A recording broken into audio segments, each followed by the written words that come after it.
Last day namin ngayon sa Disneyland. And then, lilipat kami ng Belgium. Okay naman yung weather. Maganda. Hindi naman maulan. So, it's just fine.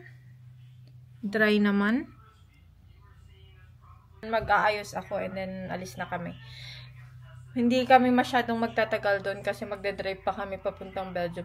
Andito na kami sa Disneyland, guys.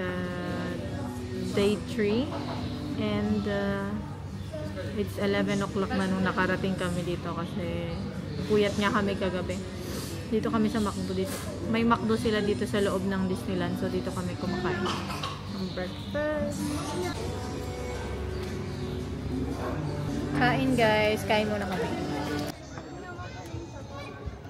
Sakay kami dyan, guys. Floating balloon.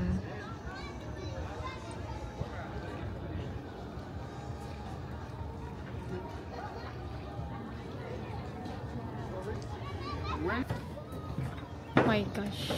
Kami na ang next. Oh my god, you're hanging? Or what?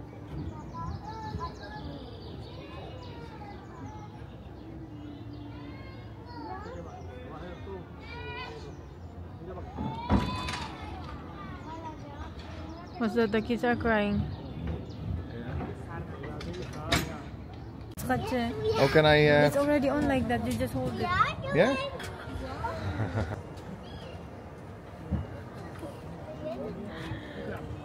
Oh my god.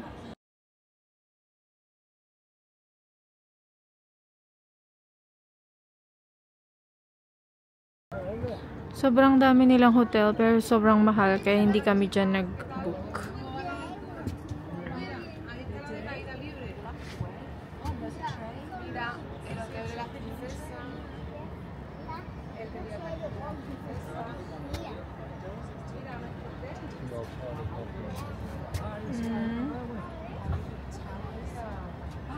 Look at that, guys. Sobrang laki ng Disneyland.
Kami.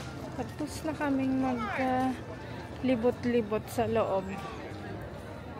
Nakita na namin lahat. Tapos, nakabili ako ng ganito. I mean, hindi ako bumili. Binilhan niya ako. Remembrance. Galing sa Disneyland.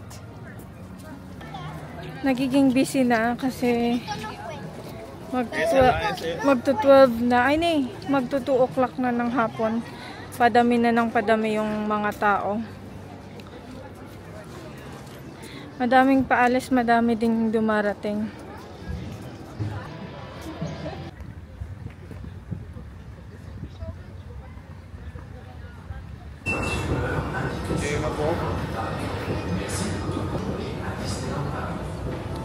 Hello and welcome to Disneyland Paris. We recommend visiting Walt Disney Studios Park after 3 p.m. and have a wonderful day at Disneyland Paris.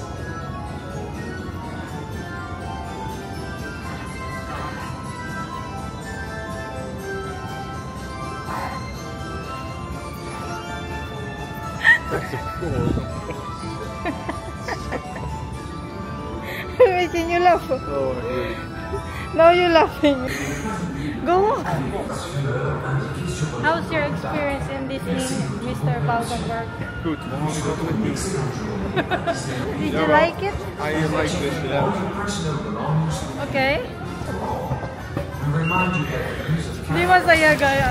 Masaya as in. Ang dami talagang adventure doon. Pero may mga part talaga na hindi ko kayang sakyan. Pero ang ganda as in. Worth it naman yung mahal na ticket nila. Pero kasi sa amin parang promo siya na 3 days. So, ano siya, package na siya. So, hindi ko alam kung magkano. Pero I think it's 100 plus per day kapag bibilhin mo siya separately. Yung sa amin kasi may kasama na siyang accommodation.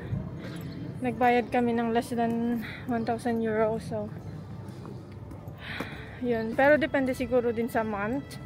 So, highly recommended. Ganda.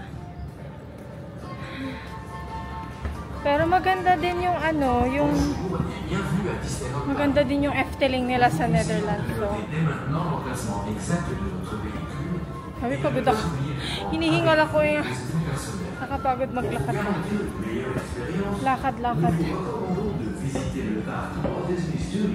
Malapit na kami sa parking. Nakikita mo kung gaano ka-busy. Kasi may mga letter your parking and kahapon umabot lang siya until B. Ngayon umabot na siya hanggang C sa parking nila. So, yun, mas busy ngayon. Siguro mas busy pa tomorrow kasi weekend.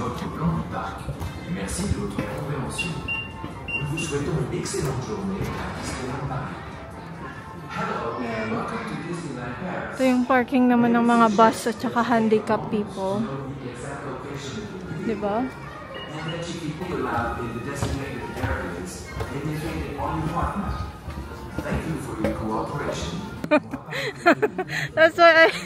That's why you need a stroller. Oh, no, roll stool. Wheelchair.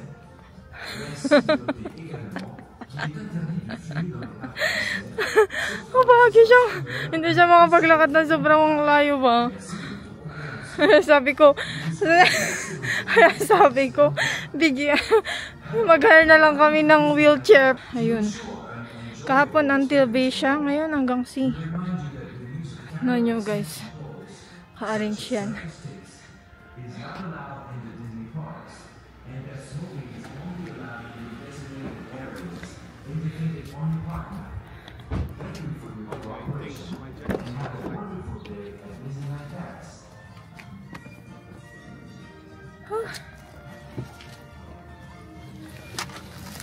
Oh my god, my shoes are so stinky.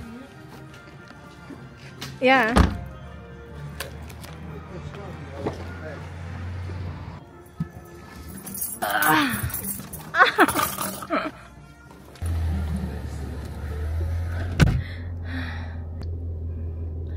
So now we're going to drive to Belgium. Yeah, give me navigation. Sana hindi kami ma-traffic. Kasi kapag ma-traffic kami, ako na lang magdadrive. Joke!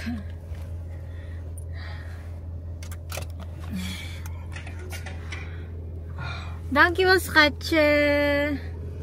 Danke well! Yeah. So, ito guys, alam nyo ba kung magkano to? 20 euro guys! Ganyan lang siya, simpleng lang siya. 20 euro agad. Tapos ito, siya, 49 euro. Hindi siya totoong gold. Mahal lang talaga sa Disneyland bumili ng mga doon, souvenir or whatsoever. Pero at least regalo niya sa akin.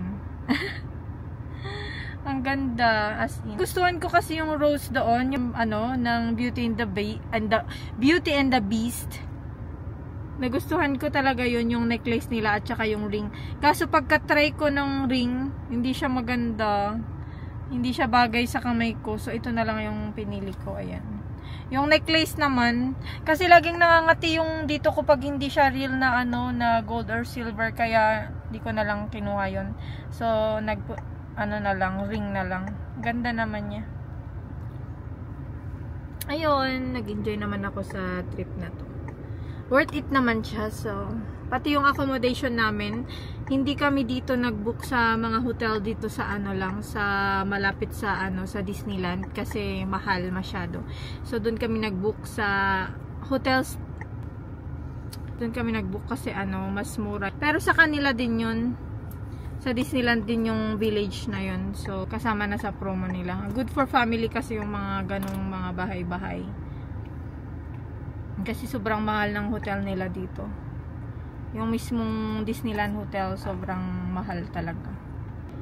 Goodbye, Disneyland! Sana makabalik kami ulit dito kapag may anak na kami. Kasi ang ganda talaga. Mag-enjoy talagang mga bata dito. Super. Alam nyo ba guys, yung parang bumalik ako sa pagkabata kasi yung mga characters o mga movies na pinapanood natin nung bata pa tayo, mga Cinderella, ganon. Basta dito mo siya makikita lahat, mga Winnie the Pooh, ganon. Dito sila lahat. Yun.